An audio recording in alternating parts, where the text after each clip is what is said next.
Man siger, at midlertidige steder ikke sætter sig.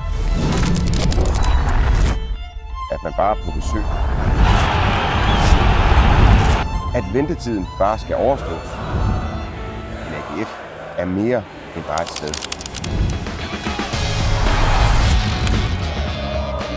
AGF er en følelse. AGF er en puls.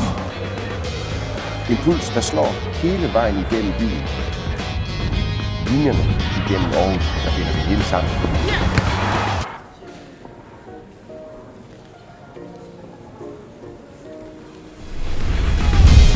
Og mens vi venter på at gå ned ad stadionerne igen, mens vi venter på at komme hjem, så er vi lige her. Og netop her i det midlertidige skabte vi noget bare for evigt.